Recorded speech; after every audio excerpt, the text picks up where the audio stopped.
years ago, you mentioned the idea of trying to mesh the elite, obviously between what you brought from Cincinnati and what Jim did here.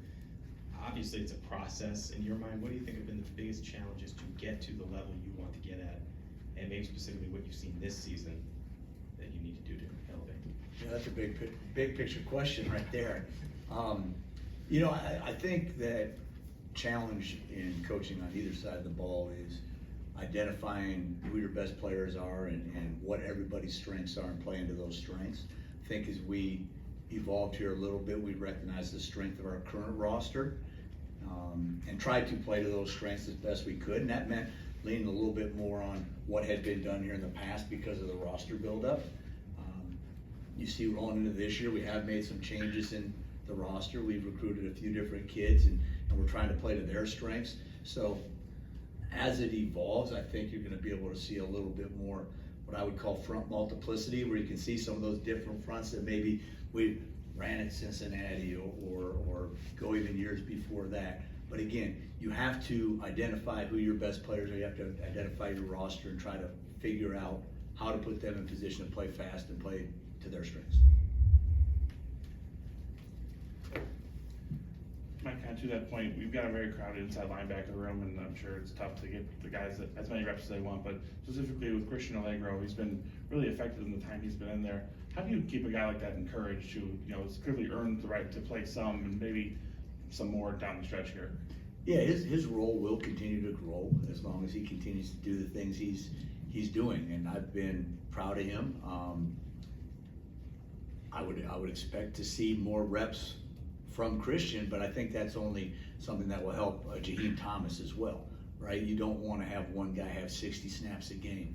Everybody will be playing their best at the end of the fourth quarter or the end of the year, however you look at it, if you can split those reps a little bit more. The same could be said for the Mike backer.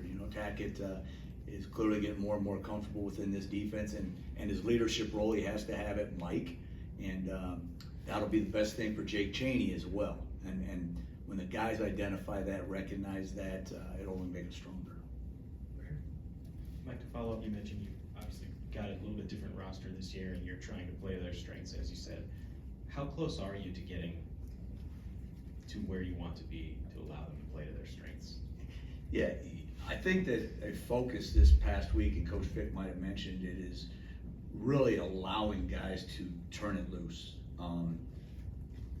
No thinking out there on the football field, right? We talk about sometimes changing the math, defeating blocks. Well, those aren't things you can talk about. You have to be completely confident and just want to go tear somebody's head off to do those things. So that's been a focus. We're definitely moving in that direction. There's no doubt about it.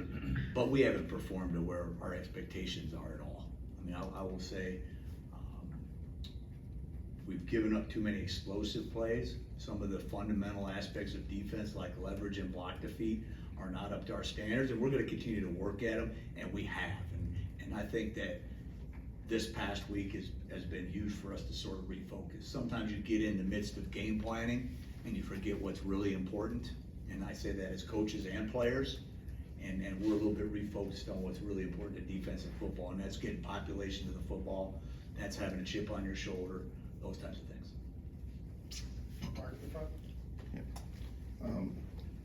Excuse me. Obviously, Alex Grinch has tied to USC, and presumably they're gonna, the signs will change and all that, those things. But I guess I'm curious, how do you lean on a guy who, has that kind of experience and has kind of seen, the opponent as well as much as he has? How do you rely on him in a week like this? Yeah, clearly he has some feel for what the USC offense is. There's no doubt about it.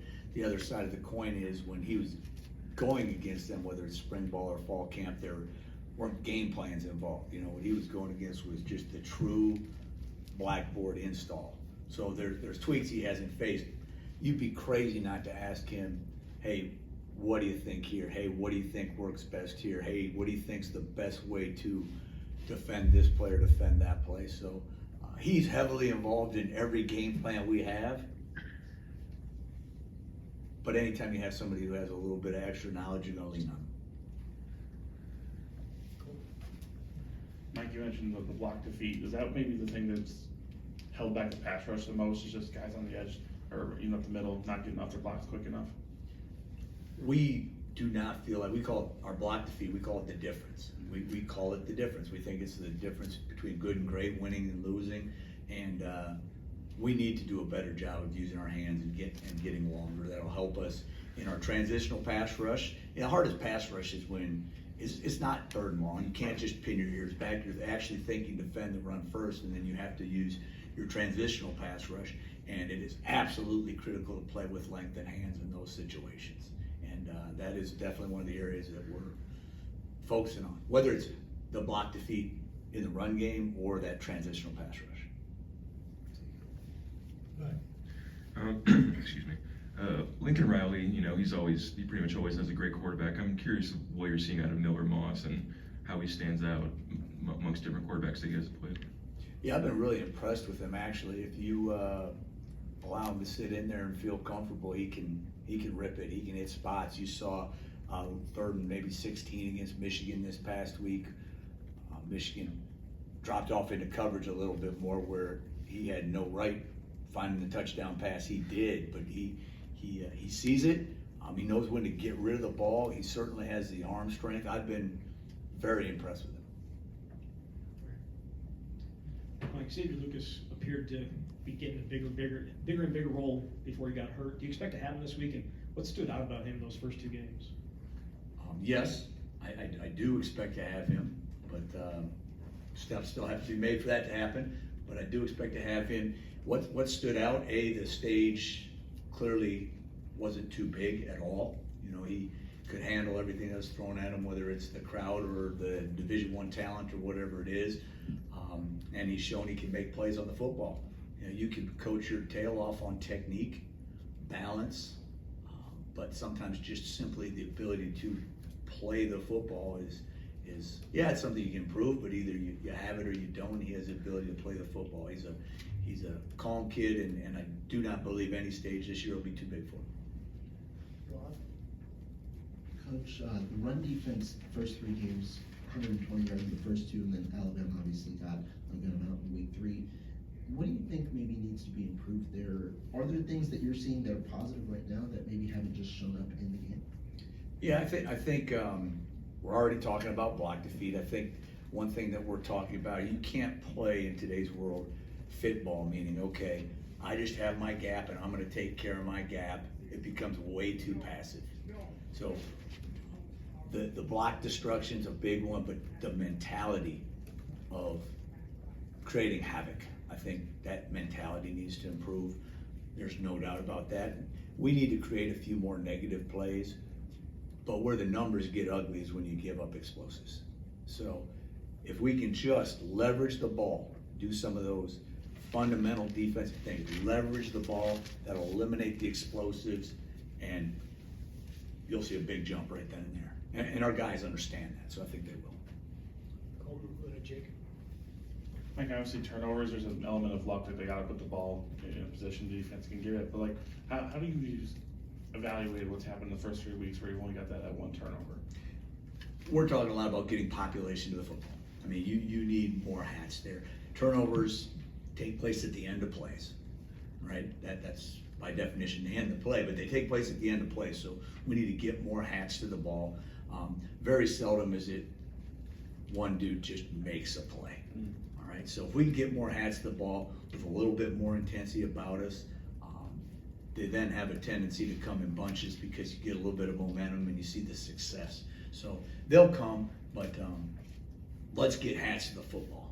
That's the first step, and then I have confidence they'll show up. Jacob.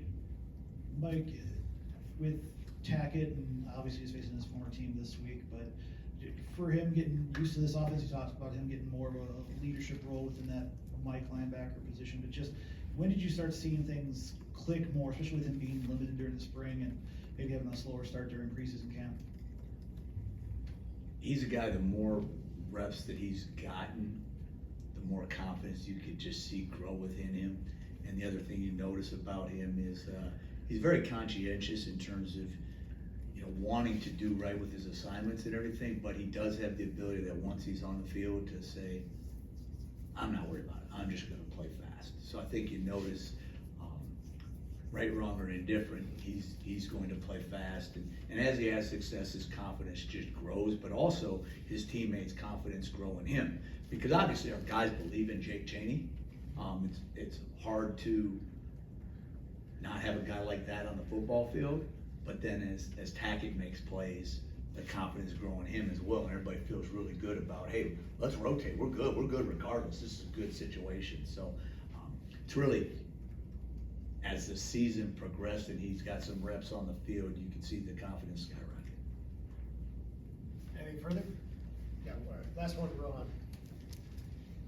Coach, coming into the season, you know, the secondary was one of the strongest parts of this team. Do you think that maybe you could rely on them a little more, maybe try and throw some different looks with some pressures up front, knowing who you have kind of in the secondary? Yeah, I mean, I like the group, there's no doubt about it. I don't think that anybody would ever say they have enough depth in the back end, but with some of the young guys coming along as well, it is a good group. Do we need to be multiple? Yes, absolutely, we need to be multiple. Hopefully, as the season progresses, you see a little bit more of that evolve. You know, you can't put everything into any single game plan, so when you start putting the building blocks together, when teams have to start scouting 5 games and look at bigger pictures, you see a lot more of that multiplicity. But I do think that there's the ability and intelligence to handle a lot. So hopefully as the year progresses, we can build. Coach, thank you. Absolutely.